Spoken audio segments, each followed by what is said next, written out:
Okay, so today we start Greek civilization. And it is incredible what Greek civilization is. It is the greatest, most creative, most significant civilization ever in human history. The Greeks really created Western civilization. And not only were the Greeks the greatest civilization, there's really not been a second great civilization, okay? So let's think about how incredible the Greeks were. If you look at literature, the Greeks basically created literature with Homer, okay? Homer wrote 2 books called the Iliad and the Odyssey. And he wrote these books about 3,000 years ago. Last year, I taught the great books to the students, and we read many books. And by far, their favorite book was the Iliad. Okay? So think about this, how a Greek writer writing 3,000 years ago for a Greek audience, his book still resonates, still impresses, and still impresses students in China today. Okay? So that's Homer. Then you have Plato, philosophy, Plato. And even today, there are many who consider Plato the greatest philosopher who ever lived. There are many people who read The Republic by Plato, and they say it transforms their lives. Okay? It makes them think very differently about the world. Then you have, in history, a man named Thucydides. If you are a military leader today, you read Thucydides. Okay? There are still many generals today in America, in Russia, in Europe, who believe reading Thucydides will help them win wars. Okay? So not only did the Greeks create civilization, but their works, their books, are still widely read today and considered amazing. Okay? So now the question I have is, how did this happen? How were the Greeks able to create humanity's greatest civilization?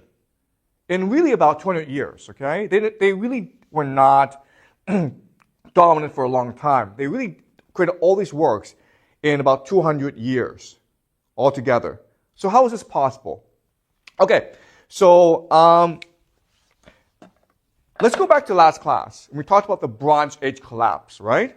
And we talked about how in about 1200 BCE, Greece was united in a place called Mycenaean Greece, okay? So basically the Mycenaeans controlled Greece, and Greece was a monarchy.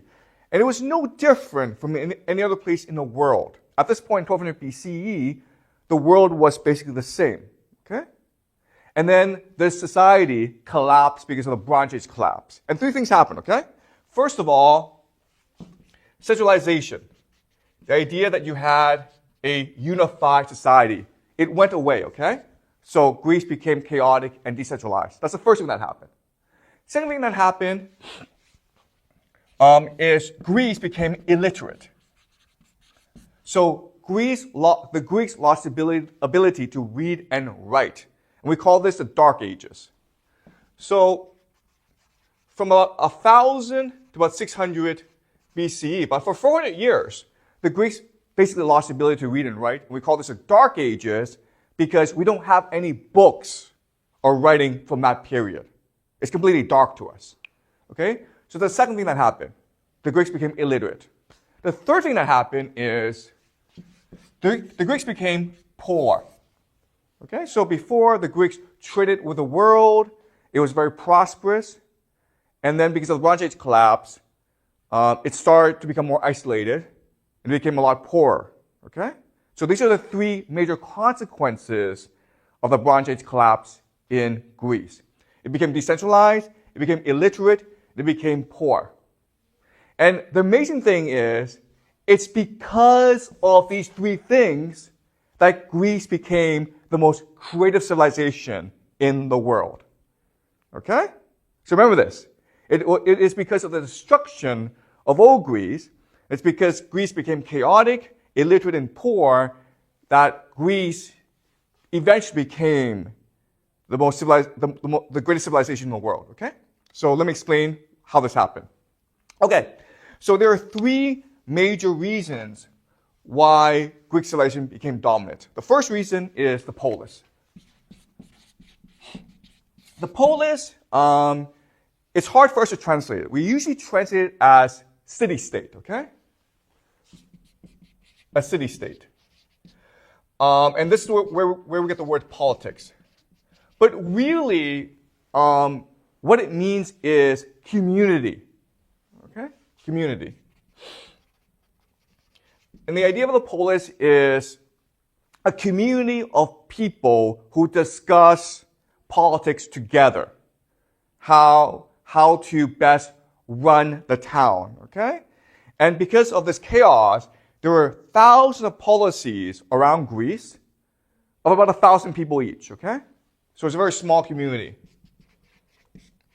And this became the main political structure of Greek society, okay? So the polis is one factor. Second factor that happened is the alphabet. So after the Greeks became illiterate, they had to relearn literacy, okay? They had to relearn how to read and write. In the process, they adopted a new writing system called the alphabet, okay? Which forever transformed their society. And the last thing is Homer. Homer was a poet who introduced to the Greeks a new way of imagining the world, okay? So these are the three major factors that led to the rise of Greek civilization. And if you look at each factor, okay? So the polis was a political revolution. It's forever transformed society, okay? The alphabet was a language revolution. It forever transformed the way people communicated with each other.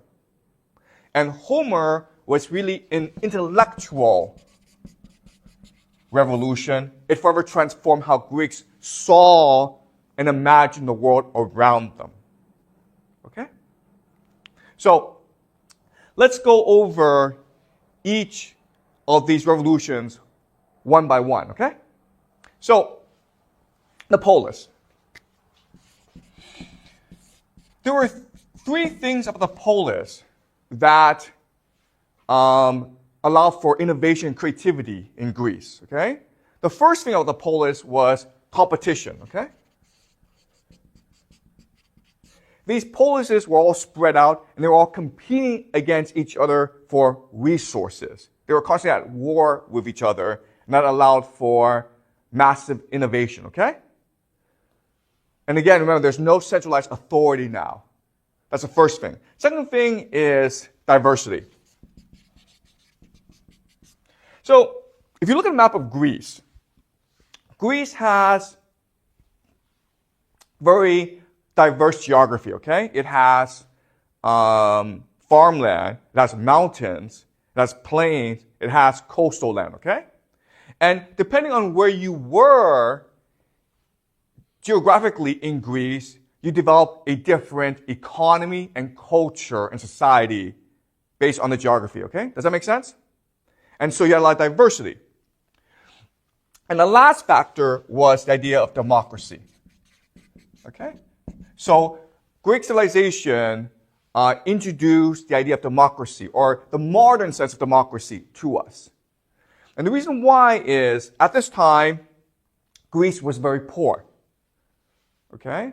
If you're very poor, you need everyone to participate and work hard, especially in battles against other polises.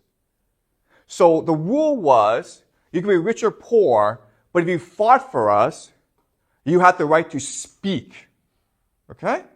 You could be the leader of this polis, and you have the right to speak, but if you could be the poorest person in this polis, and you still had the right to speak, because everyone had a responsibility to defend the polis, okay? So this introduced the idea of democracy.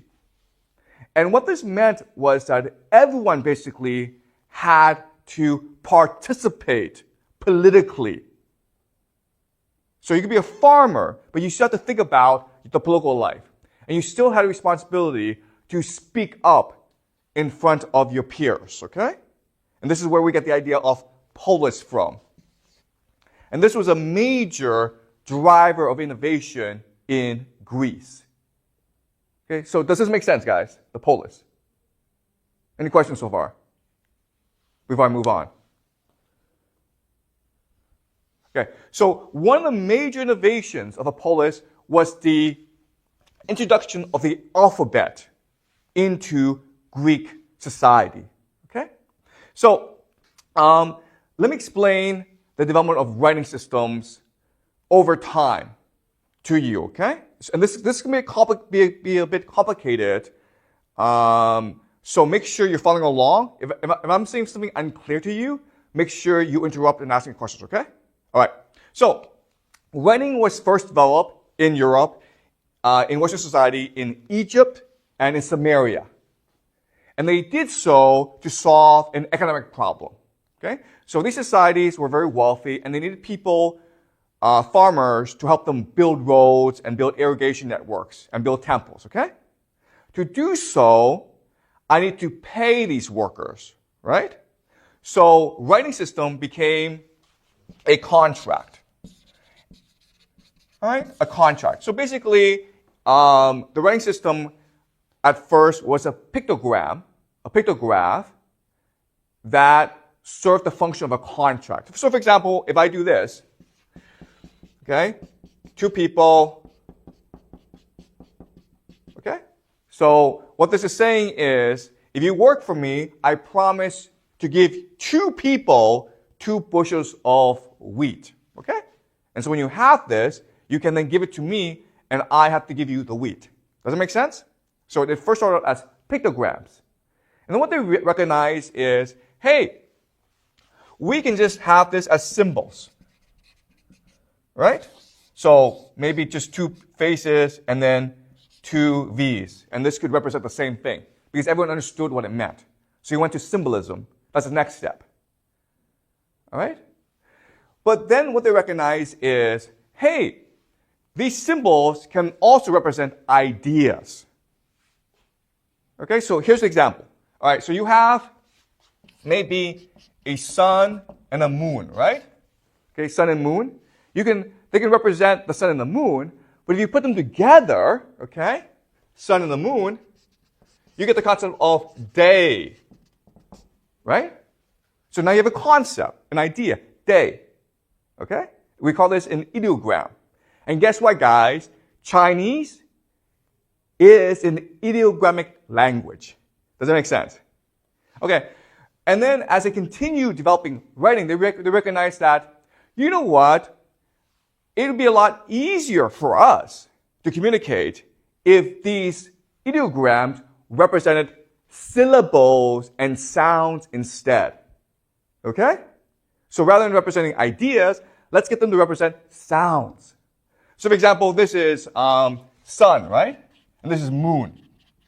Well, now, if we do this, it becomes moon, sun, right? Which is the English word for monsoon, which means storm. Okay? So now, this tells us to read it as monsoon. Okay? And then the final recognition is, guess what?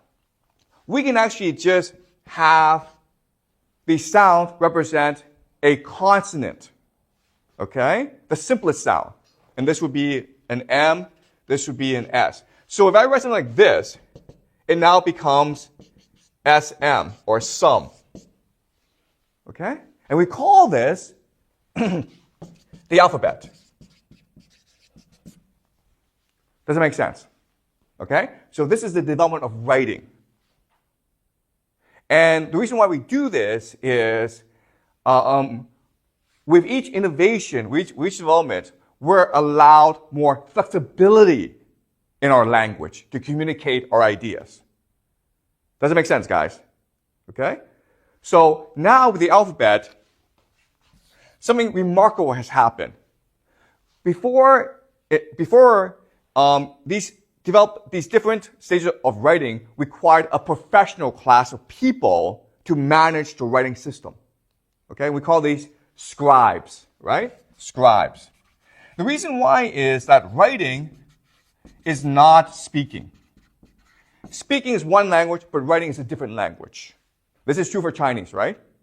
Well, it's true back then as well.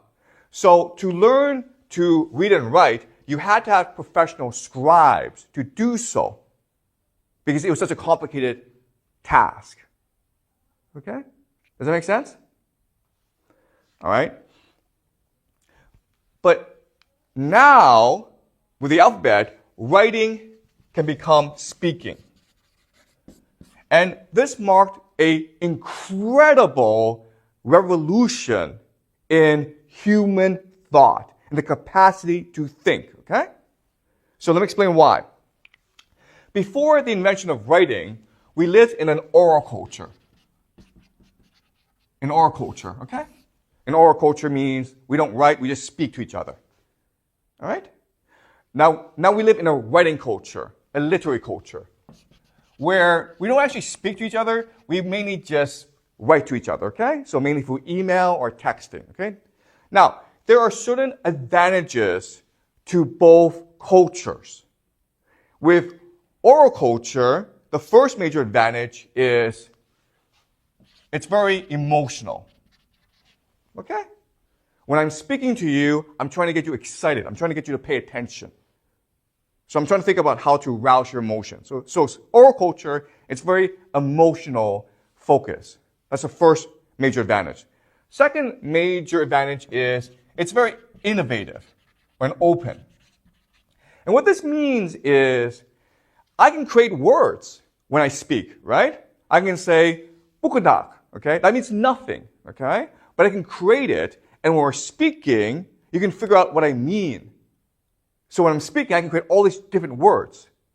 So there's room for innovation and imagination in oral culture. Does that make sense? Okay? The third thing is, the thing about oral culture is it forces everyone to have a really strong memory. The reason why is when I speak, I have to remember my speech, right? And then you have to remember my speech in order to respond to my speech. And these speeches go on for like hours and hours. So back then, during oral culture, everyone had a photographic memory. Okay, does that make sense? So back then, they were a lot smarter than we are today. And it's the same as, remember, during the hunter-gatherer stage, right? When we're out in the field. Guess what, guys? They were a lot stronger, faster, and healthier than we are today. Because today, all we do is sit around. Right? Does that make sense? So back then, they were a lot smarter than us. So these are the three major advantages of oral culture. It's a very emotional language, it's very innovative, and it forces you to have a really strong memory. Okay? But there's also a lot of advantages to writing culture as well that oral culture doesn't have. So for example, the first major advantage is rather than emotional, it has to be logical. Right? It has to make sense by itself. I can't trick you with rhetoric. All right? I have to use reason and logic to persuade you because you can read it at your own time. Okay? So that's the first major advantage. Second major advantage is it's very disciplined. Okay? Meaning, okay, I can't make up words. I have to use words we agree on. Okay? The third major advantage is even though it decreases my memory, it stores up brain space for me to think deeply about the argument, for me to reflect on your argument and find logical problems in your argument, okay? Does that make sense? All right? So we are basically, before they were in oral culture, and that had certain advantages. Now we are in a literary culture, and we've lost the oral culture, okay? But when the Greeks discovered the alphabet, what happened was they combined the advantages of both cultures, okay? Most of the time, they were speaking, they were living in oral culture, but they also have the opportunity to write down their thoughts, which allowed them the advantages of the literary culture, to have a more disciplined, focused, logical mind. Okay, does that make sense? And this marked an incredible revolution in the capacity for human beings to think. Okay, any questions so far? Okay, this is a very complicated concept, and I want to make sure you're following along, okay? Any questions about what I just said before I move on? All right, now let's move on to Homer, okay? Homer. So we discussed the polis and how it is a new political structure which allows for freedom and democracy. We discussed the alphabet, which marks a revolution in our capacity to think. Okay? Now it comes along Homer. And Homer is a poet. And back then, there were many poets who went around and told stories about the world, okay? Legends, mythologies. And the very best poets are usually hired by kings, okay? Rich people.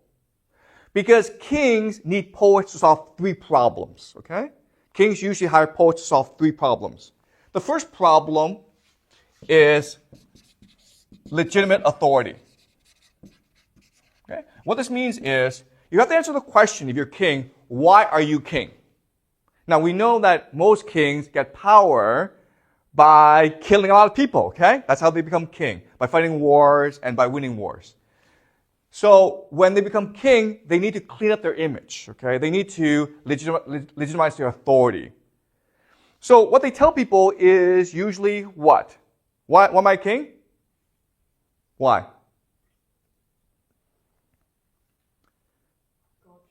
Exactly.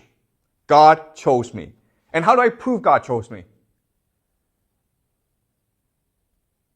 How do I prove that?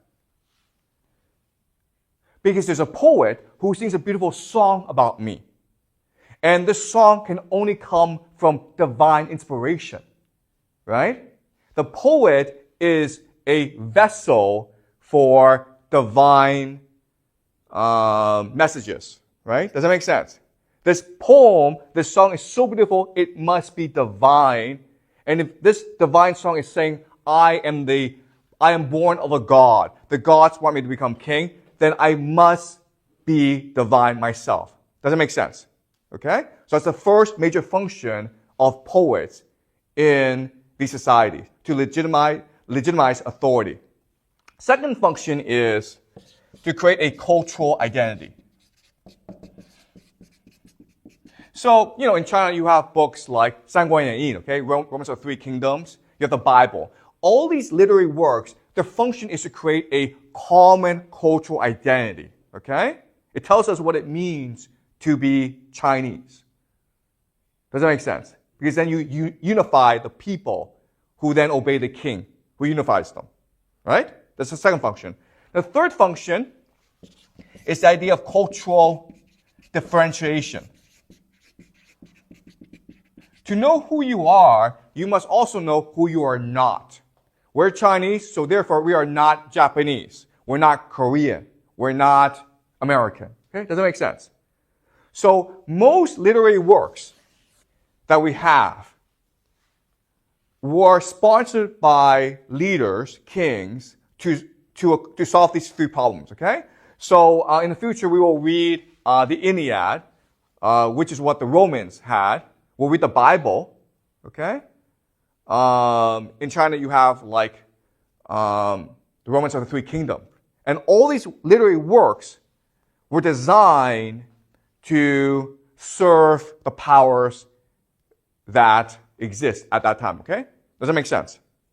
The problem with Homer is when he was around, and we don't know actually when he was alive, maybe about 800 to 600 BC, okay? Around then. We don't actually know, okay? But there was no king.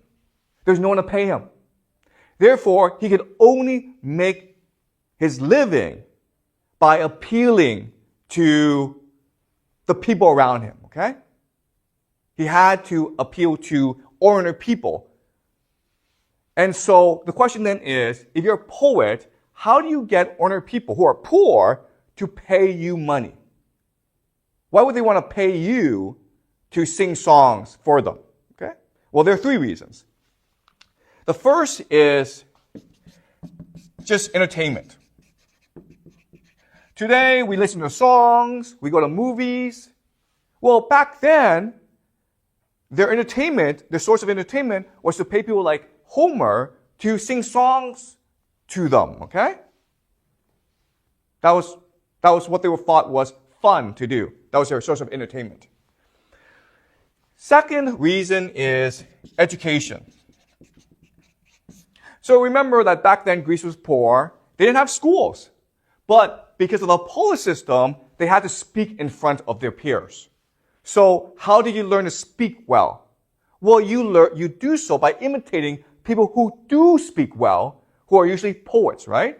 So when you listen to Homer speak and give speeches, you can imitate him and copy what he does to make your own speech in front of your peers, okay? So second reason is educational. Basically, Homer was a teacher as well as a poet, okay? Now the third reason, and what made Homer special, is what we call edification. Edification.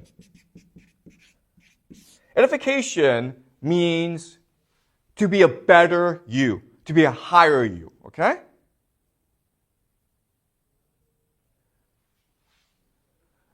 And edification, the way that Homer accomplished edification is by changing the way that you saw the world around you, the way you felt about the world, the way you imagined the world, okay? So, let me explain how he did so. But first of all, before I continue, are there any questions about this so far? Anything you are not clear about?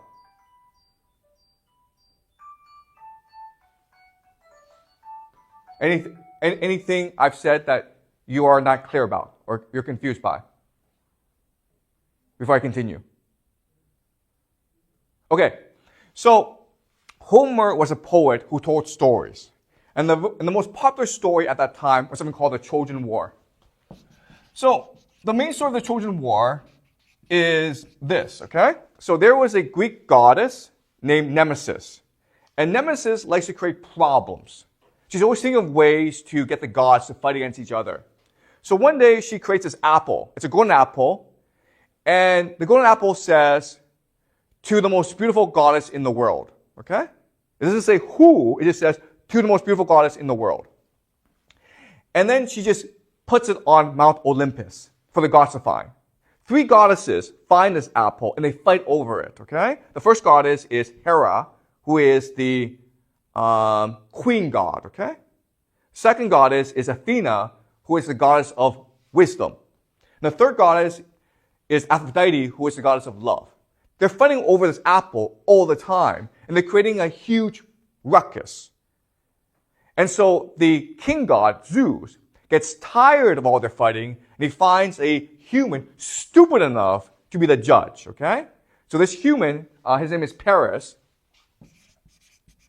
His job is to pick who is the most beautiful goddess in the universe, okay? Is it going to be Hera, Athena, or Aphrodite, okay? And again, he's stupid enough to want to piss off 2 goddesses, right?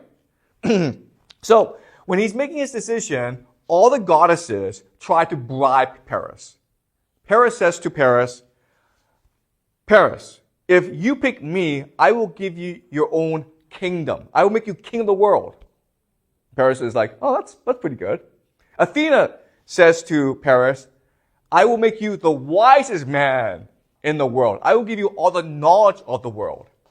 And Paris is like, oh, that's pretty good. And then Aphrodite says, hey, I will give you the most beautiful woman in the world to marry. And then Paris is like, I want that. Okay? And so, but the problem is, the most beautiful woman in the world is Helen, queen of Sparta. She's a Greek who's married to a Greek king. Paris steals Helen, takes her back to Troy, and then the Greeks get angry and they raise this huge army. And for 10 years, they attack Troy, which is a walled city, okay?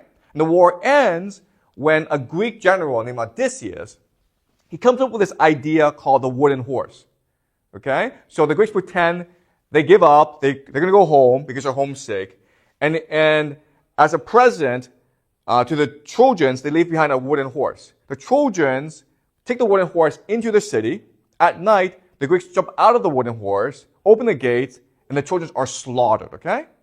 And this is the story of the Trojan War. And the Greeks love the story because it's really the Greeks being heroes, right? The Greeks have this great victory. People love to win battles. What's amazing about Homer's story, okay? It's called the Iliad, and we'll read this next semester. That there are three things that Homer does in the Iliad that's really never been done before, okay? And so with the Iliad, we have the invention of literature. The first thing that Homer does is, rather than telling the story from the Greek side, he tells the story from both the Greek and Trojan side. In fact, when you read the Iliad, you'll discover that the Trojans are actually more heroic, more courageous, and more brave than the Greeks. Okay? That's pretty amazing. And by switching perspectives, a new idea comes into being that never really existed before. And we call this idea empathy. Okay? Empathy. The ability to see the world from the perspective of other people. And before, in human civilization, this didn't really exist before, okay? But Homer creates this for the Iliad. The second thing that is new and unique to the Iliad is human psychology. So for the first time, Homer discusses what motivates the characters in the Iliad, okay? Why are you fighting this war? And so the story is between two individuals, Achilles and King Priam. Okay? So Achilles is the greatest warrior of the Greeks. Priam is the king of the Trojans. And they hate each other, okay? Because they're enemies. Achilles is trying to kill Priam. Priam is trying to defend his family and his home. So the Iliad starts like this. Achilles, at the beginning, gets in a fight with Agamemnon, who is the king of the Greeks, okay? They get in a fight, and they curse each other, and Achilles says, "You're a dog, Agamemnon. I'm never going to fight for you again." And Agamemnon, the king, says, "I don't need you, man." So Achilles refuses to fight, okay? The problem is Achilles is the greatest warrior of the Greeks. And the Trojans, led by Hector, who is a son of Priam, he sees an opportunity because Achilles refuses to fight. And Hector leads the Trojan army out of Troy, and they're destroying the Greeks. And the Trojans are about to crush the Greek army. So the Greek generals say to Agamemnon, "Could you please beg Achilles to return to the battlefield?" And they go and they talk to Achilles, and Achilles basically says, "Screw off. I'm not helping you guys," okay? His friend, Patroclus, okay? Patroclus is basically like his younger brother. He feels sorry for the Greeks, so he pretends to be Achilles and goes off to battle against Hector. Hector kills Patroclus, and this angers Achilles, okay? Achilles is so angry that he jumps into the battle and he kills Hector. Once he kills Hector, he does something very odd, okay? Usually when you kill someone's body, you return that body to your enemy for a ransom. Because the belief back then is only if you bury your dead can the dead find peace in the afterworld, okay? But Achilles is so angry at Hector that he's torturing Hector's body, which is torturing Priam. But even after Achilles does this, he can't sleep, and he feels tremendous sadness, even though he's avenged the death of Patroclus. And the reason why is in his heart, Achilles knows he was the one responsible for killing Patroclus, right? Because if he didn't get into the stupid fight with Agamemnon, and if he did not refuse the Greeks when they requested help, then Patroclus wouldn't have died. So it's because Achilles was so stubborn and so proud that his friend Patroclus died. So he feels tremendous guilt for what happened. And his guilt turns into an intense hatred for Hector. And that's why he's torturing Hector's body. Then what happens is Priam, King Priam, who can't sleep either because his son is being tortured, okay? His son is dead, but his soul is still being tortured by Achilles. He sneaks into Achilles' tent, okay? And he's right behind Achilles while Achilles is talking to his generals. And at this point, remember, Achilles doesn't see him. He's standing behind Achilles. He could take his knife and stab Achilles in the neck, right? And that's what most people would do. But Priam doesn't do that. Priam instead kneels down and kisses the hand of Achilles, which forces Achilles to be in awe of this king who has knelt down before him. And he admires Priam's courage and love for his son so much that he feels tremendous shame and remorse for what he's done to Hector. And he returns Hector's body to Priam as compensation. And that's how the Iliad ends, okay? The main message of the Iliad is, it's not war that creates civilization. It is love that creates civilization. It is Priam's love for Hector that gives him the courage to defeat Achilles in battle. And in this defeat, Achilles becomes a better person because he's able to forgive himself and he's able to do what is right and just and return Hector to his father. Okay? That's the Iliad. As you can imagine, this is extremely complicated psychology. And it forces you to think deeply about who we are as humans. Okay? Okay? Does that make sense? And the third thing that is shocking about the Iliad is the use of metaphors. So, what are metaphors? Metaphors are connections between things that were unseen, okay? So, for example, if I say, the sky is a snail. You're like, oh, I didn't know that. Okay? Do you understand? That's what a metaphor is. A metaphor is connecting two things that before were not connected. If you think about it, what this is a new thought. And there are lots of metaphors in the Iliad, okay? So essentially, metaphors teach you how to think, okay? They are the tools for thought. So these are the three distinct characteristics of the Iliad that make it unique in the world, okay? It's switching perspectives all the time, which creates empathy, right? It talks about human psychology all the time, which creates imagination. And it uses metaphors, which enables you to think much more deeply about the world, okay? If you put these three things together, what this is ultimately is a theory of human. Okay? It's a theory of what it means to be a human being. Before, we thought human beings fought over land. They fought over women like Helen, okay? They struggled for power.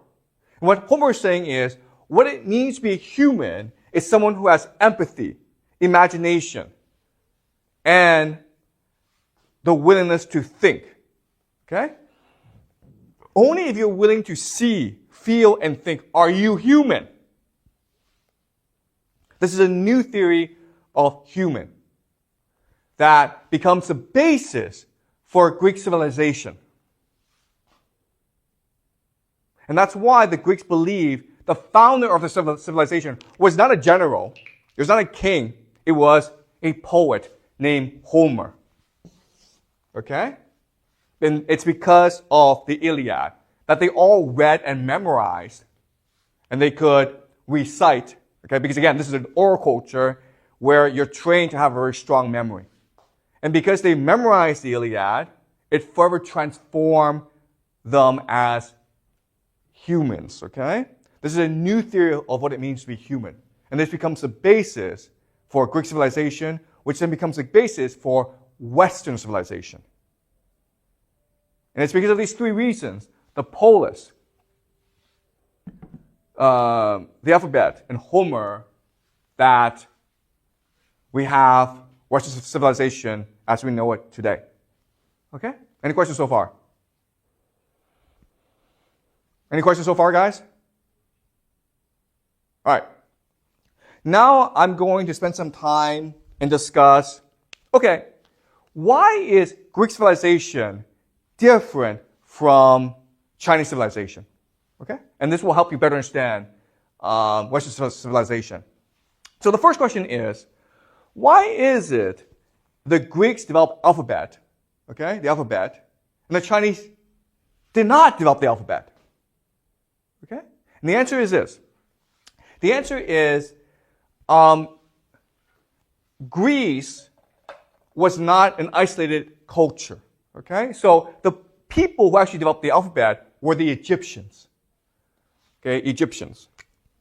And the reason why is Egypt was constantly in contact and communication with many different societies and cultures, including the Sumerians and the Greeks.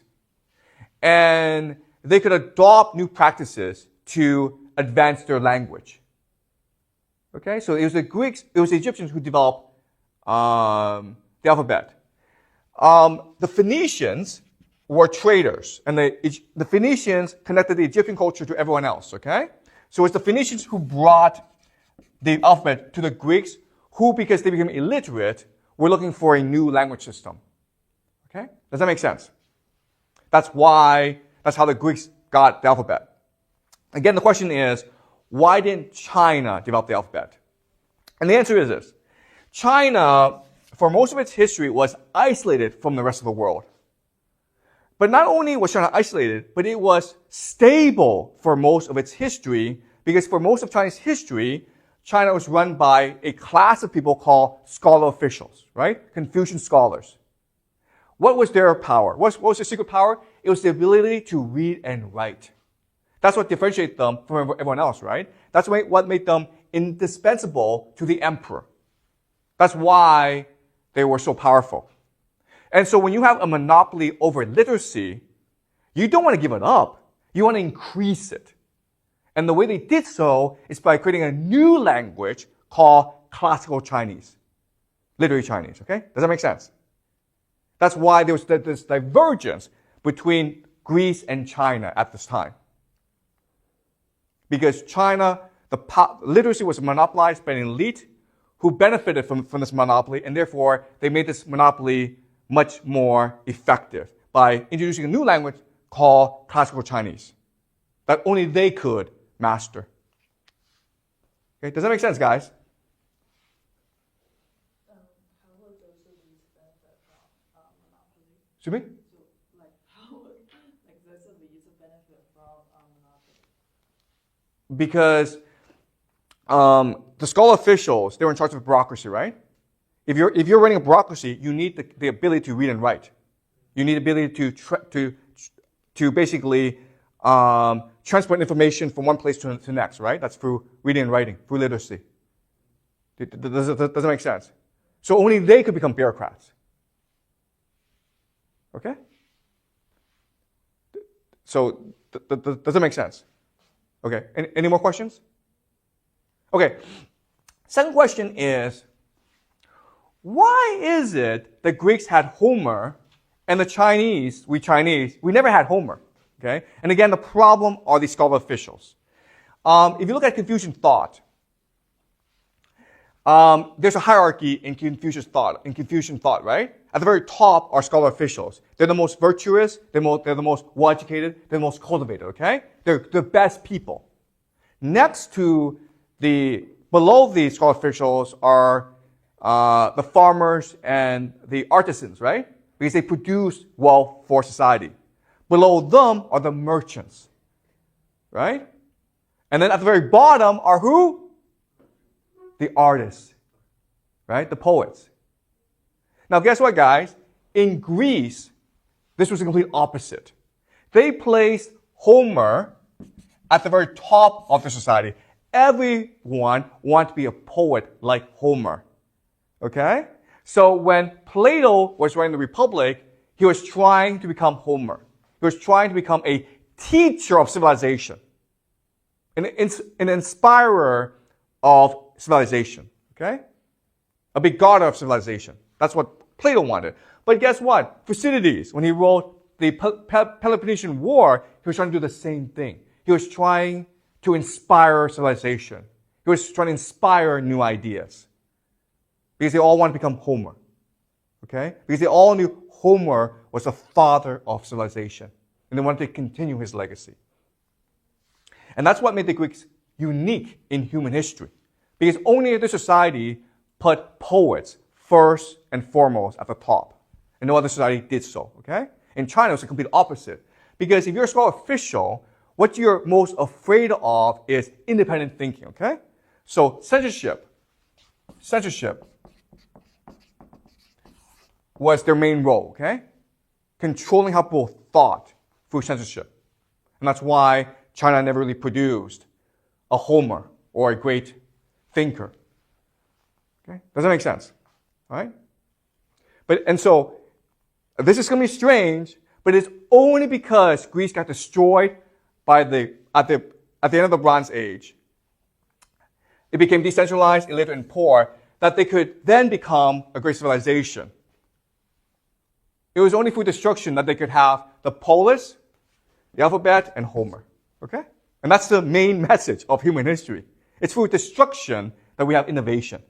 And it's only through this process that human beings are able to rejuvenate their society. Okay? Does that make sense? Any questions?